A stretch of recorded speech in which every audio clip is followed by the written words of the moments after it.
वालेकुम dear students. आज का हमारा टॉपिक होगा टाइप्स ऑफ मैट्रिक्स, जिसमें हम देखेंगे कि मैट्रिक्स की कितनी टाइप्स होती हैं और वो किस किस्म की टाइप्स हैं, और वो हम नेक्स्ट फ्यूचर में नेक्स्ट एक्सरसाइजेज में इस्तेमाल करने वाले हैं। तो इसलिए आपने इसको बड़े ध्यान से इस लेक्चर को सुनना है। सबसे पहले हम चलते हैं टाइप्स ऑफ मैट्रिक्स में। हमारे पास सबसे पहली टाइप जो मैट्रिक्स की होती है उसे हम कहते हैं रो मैट्रिक्स। ये बहुत ही आसान और आसानी से समझ आने वाली टाइप है जिसको हम कहते हैं रो मैट्रिक्स। रो मैट्रिक्स अपने नाम से ही जाहिर कर रही है कि इसके अंदर रोज का जिक्र है। तो ऐसी मैट्रिक्स जिसके अंदर एक रो हो उसे हम कहते हैं row matrix. That is very simple. किसी भी मैट्रिक्स जिसके अंदर एक रो पाई जाती है उसे हम कहते हैं रो मैट्रिक्स। अब उसके अंदर कॉलम 2 भी हो सकते हैं, 3 भी हो सकते हैं।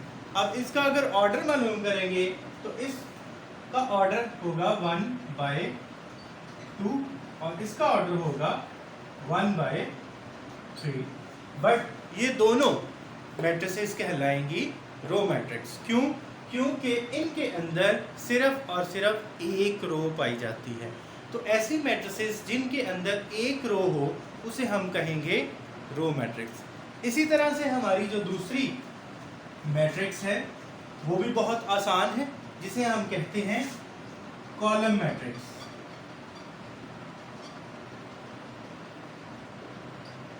जैसे रो मैट्रिक्स अपने आप को जाहिर कर रही थी, रो मैट्रिक्स अपने नाम से जाहिर कर रही थी, इसी तरीके से कॉलम मैट्रिक्स जो है ये भी अपने आप को अपने नाम से जाहिर करती है। ऐसी मैट्रिक्स जिनके अंदर सिर्फ एक कॉलम पाया जाए उसे हम कहते हैं कॉलम मैट्रिक्स। लाइक आपको एग्जांपल के तौर पर हम 1 और 2 लिखते हैं, इसी तरीके से लिखते हैं 1 2 3। ये दो मैट्रिसेस हैं। अब इसके अंदर 2/1 3/1। अब आप इनके ऑर्डर को देखें तो इसके अंदर 2 रोज हैं और इस मैट्रिक्स के अंदर 3 रोज हैं। बट दोनों के अंदर कॉमन चीज क्या है? इनके अंदर कॉलम 1 है। तो ऐसी मैट्रिसेस जिनके अंदर सिर्फ और सिर्फ एक कॉलम पाया जाए उसको कहा जाता है कॉलम मैट्रिक्स। ये दोनों उम्मीद है आपको बड़े अच्छे से समझ आ गई होंगी। इसके बाद हम चलते हैं रेक्टेंगुलर मैट्रिक्स की तरफ।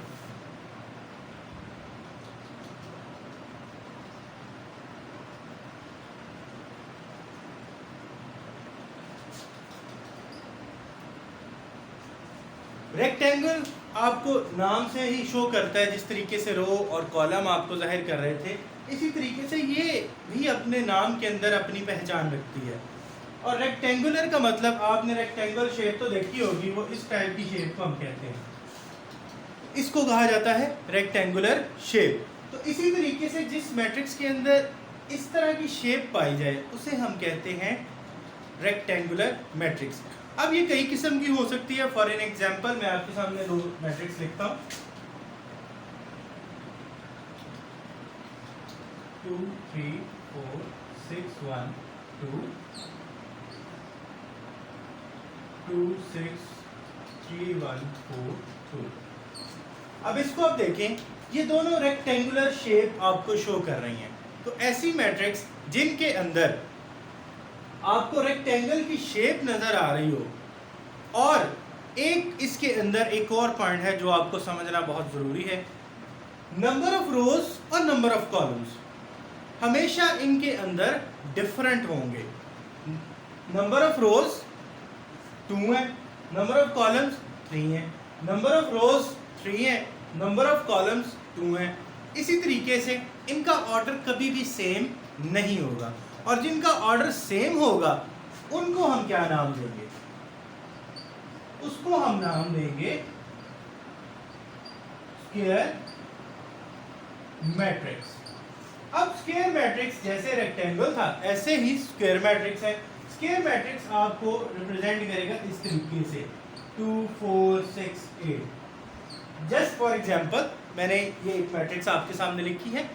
अब ये देखें, 4 मैट्रिक्स मैंने आपके सामने लिखी और चारों की चारों अपने नाम के अंदर ही अपना वजूद रखती हैं।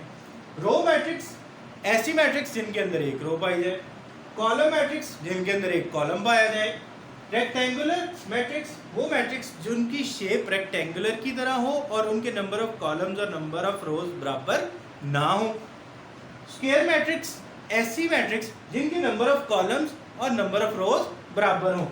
ये था 2x2 ऑर्डर का, एक मैं और लिख देता हूँ 1 4 6 2 9 2 5 6 3।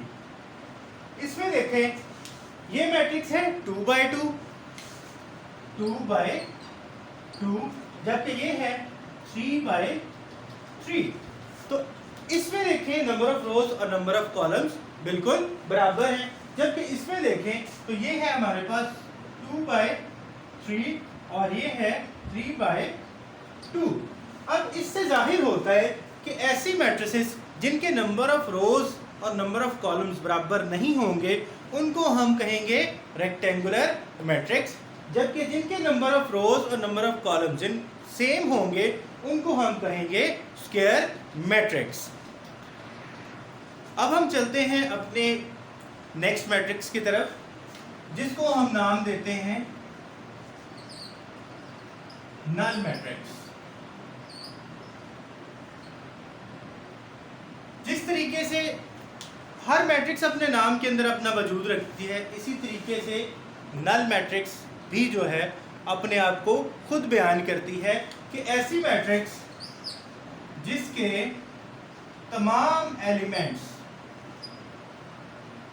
वो किसी भी ऑर्डर में हो, अगर वो जीरो है तो उसको हम क्या कहेंगे, नल मैट्रिक्स। हमेशा जो भी मैट्रिक्स आपको नजर आए जहां पे उसके तमाम एलिमेंट्स इक्वल टू जीरो हैं, उनका वजूद जीरो है, वो जीरो से रिप्रेजेंट किए जा रहे हैं, तो उसको हम कहेंगे नल मैट्रिक्स। नेक्स्ट हमारा टॉपिक है ट्रांसपोज ऑफ मैट्रिक्स। इसको थोड़ा सा आपको समझने की ज़रूरत है, आसान है, मुश्किल नहीं है, लेकिन थोड़ा सा ध्यान से सुनने की ज़रूरत है। ट्रांसपोज ऑफ मैट्रिक्स, मैं आपके सामने एक एग्जाम्पल के तौर पर एक मैट्रिक्स लिखता हूँ 2 4 6 8। ट्रांसपोज ऑफ मैट्रिक्स में हम क्या करते हैं कि नंबर ऑफ रोज जो जितनी भी हैं उनको हम चेंज कर देते हैं नंबर ऑफ कॉलम्स के अंदर, या नंबर ऑफ कॉलम्स को चेंज कर देते हैं नंबर ऑफ रोज में। इन दोनों को आप जिस भी तरीके से कर ले, इनका आंसर आपको सेम नजर आएगा। मैं आपके सामने आपको करके दिखाता हूँ। फर्स्ट स्टेप में हम क्या करते हैं, नंबर ऑफ रोज को चेंज कर देते हैं नंबर ऑफ कॉलम्स में। मैं ऊपर लिख भी देता हूँ रोज टू कॉलम्स। इसमें देखा जाए तो हमारे पास ये वाली जो रो है, इसको पहली रो, तो हमने इसको क्या करना है, नंबर ऑफ रोज को चेंज करना है नंबर ऑफ कॉलम्स में। तो 2 अपनी जगह पे रहा और 4 अपनी जगह छोड़कर कॉलम की शेप में इख्तियार कर ले। इसी तरीके से 6 यहाँ पे आ गया और 8 आपको नजर आ रहा है कि ये अपनी नंबर ऑफ कॉलम्स 2 थे, दोनों कॉलम्स के अंदर चेंज हो गए। इसी तरीके से अगर हम इनको कॉलम्स जो हैं उनको रोज में चेंज करें तो फिर क्या आंसर आएगा, आप देखेंगे कि अगर ये हैं कॉलम्स, इनको आप रोज में चेंज करें तो फिर भी आंसर आपके पास 2 6, ये कॉलम था इसको रो में चेंज कर दिया, ये कॉलम है इसको रो में चेंज कर दिया। अब ये देखें 2 2 6 6 4 4 8 8, इनके तमाम तर एलिमेंट्स आपस में सेम हैं। तो चाहे आप ट्रांसपोज लेते हुए रोज को कॉलम्स में चेंज करें या कॉलम्स को रोज में, इससे कोई फर्क नहीं पड़ता। बट जब आप रोज को कॉलम्स में चेंज करेंगे या कॉलम्स को रोज में चेंज करेंगे तो उस मैट्रिक्स को जो चेंज शुदा होगी उसको कहा जाएगा ट्रांसपोज ऑफ मैट्रिक्स। प्लस उसके अगर लेट्स सपोज इस मैट्रिक्स को हम नाम देते हैं ए मैट्रिक्स का। तो इसको जब ट्रांसपोज लेंगे तो हम ए के ऊपर एक छोटे से टी का निशान बना देंगे जो कि रिप्रेजेंट करेगा कि ये मैट्रिक्स ए मैट्रिक्स का ट्रांसपोज है। इस तरीके से हम इसको ट्रांसपोज में कन्वर्ट करेंगे। नेक्स्ट चलते हैं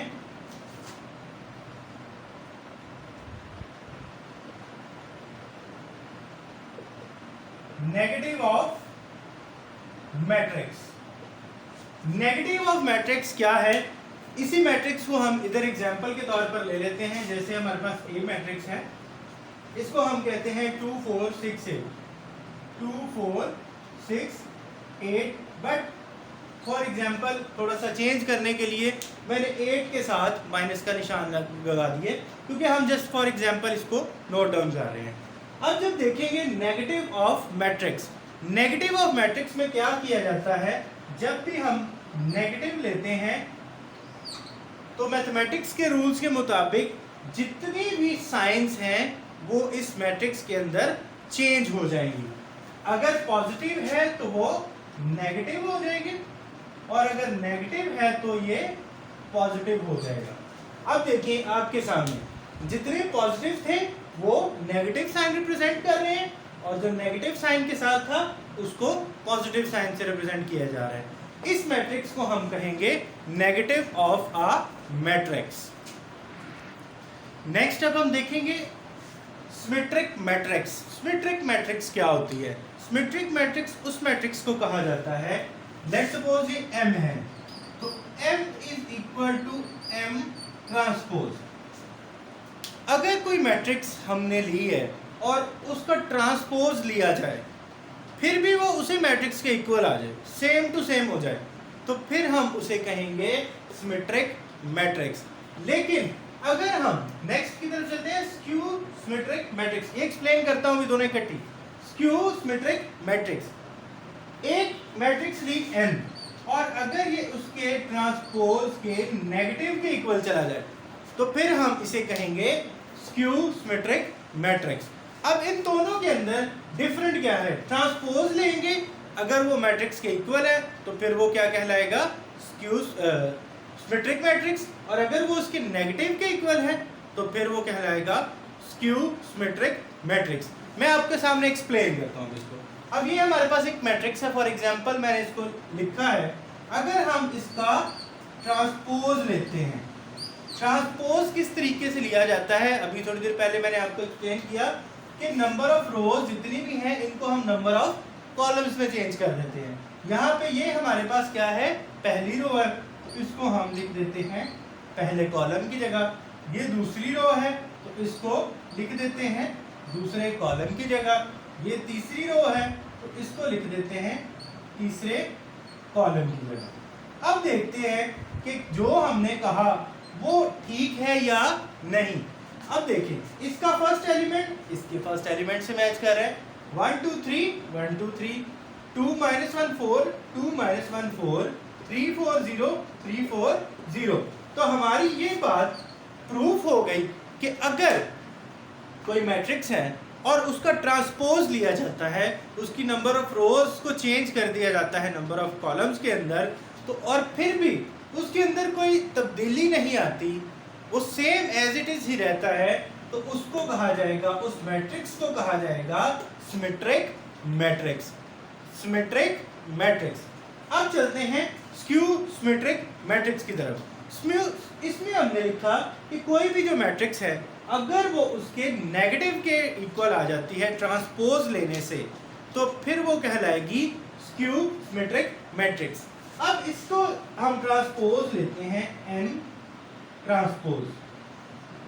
पहली रो थी 0 2 3, इसको हमने चेंज कर दिया, इसमें चेंज कर दिया कॉलम में। फिर दूसरी रो ली -2 0 1, ये रो थी, इसको कॉलम में चेंज कर दिया।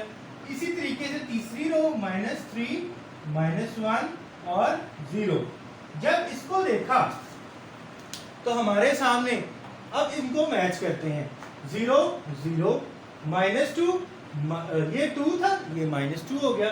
ये 3, ये -3, ये -2 था, ये 2 हो गया, ये -3 था, ये 3 हो गया, ये -1 था, ये 1 और ये 0 एज इट इज 0, क्योंकि 0 के साथ प्लस या माइनस का साइन नहीं आता। अब अगर देखा जाए तो ये इसके किसके इक्वल हो गई? नेगेटिव के इक्वल। तो इस तरीके से ये क्या साबित हो गया कि अगर एक ट्रांसपोज लेने से कोई भी जो मैट्रिक्स है वो उसके नेगेटिव के इक्वल आ जाए तो उसको हम कहते हैं स्क्यू सिमेट्रिक मैट्रिक्स। अब हम चलते हैं नेक्स्ट मैट्रिक्स की तरफ। सबसे पहले लिखा हुआ है डायगोनल मैट्रिक्स। अब डायगोनल मैट्रिक्स क्या होती है? डायगोनल मैट्रिक्स फॉर एग्जांपल मैं लिख देता हूँ 2 1 4 0 0 0 0 0 और 0। ये एक 3x3 ऑर्डर की मैंने डायगोनल मैट्रिक्स, स्क्वायर मैट्रिक्स भी इसे कहा जा सकता है, और स्क्वायर मैट्रिक्स को ही डायगोनल मैट्रिक्स में किस तरीके से रिप्रेजेंट किया जाएगा ये मैं आपको भी बताता हूँ। कोई भी डायगोनल, सबसे पहले तो आपको ये पता होना चाहिए कि डायगोनल किसको कहते हैं। इस अरेंजमेंट को, दिस इज डायगोनल अरेंजमेंट, इसको हम डायगोनल कहते हैं और ये नॉन डायगोनल कहलाते हैं। ऐसी मैट्रिक्स जिसके डायगोनल एलिमेंट्स में से एटलीस्ट एक एलिमेंट ऐसा हो जो नॉन जीरो हो, तो फिर हम इस स्क्वायर ब्रैकेट को कहेंगे डायगोनल मैट्रिक्स। अब दूसरी शर्त क्या है कि इसके जो नॉन डायगोनल मैट्रिक्स के एलिमेंट्स हैं ये सारे क्या हो? जीरो के इक्वल हों, तब इसको कहा जाएगा। अगर ये दोनों कंडीशंस पूरी करती है कि इसके डायगोनल एलिमेंट्स में से कोई एक एलिमेंट ऐसा है जो नॉन जीरो हो और जो बाकी हैं डायगोनल नॉन डायगोनल एलिमेंट्स जो हैं वो जीरो के इक्वल हों, तो तब हम इसे कहेंगे डायगोनल मैट्रिक्स।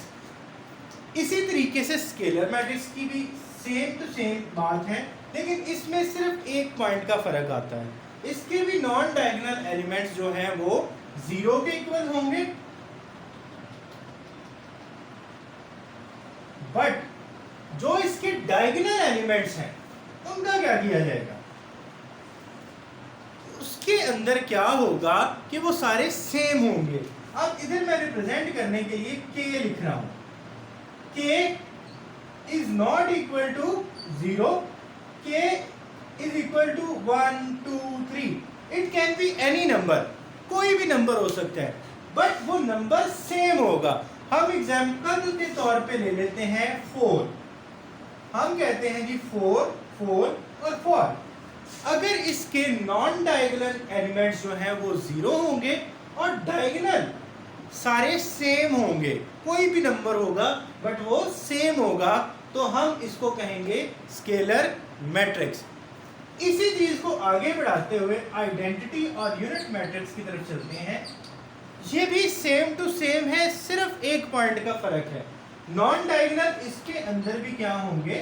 जीरो होंगे सारे, बट जो डायगोनल एलिमेंट होगा वो 1 के इक्वल होगा, ऑलवेज 1।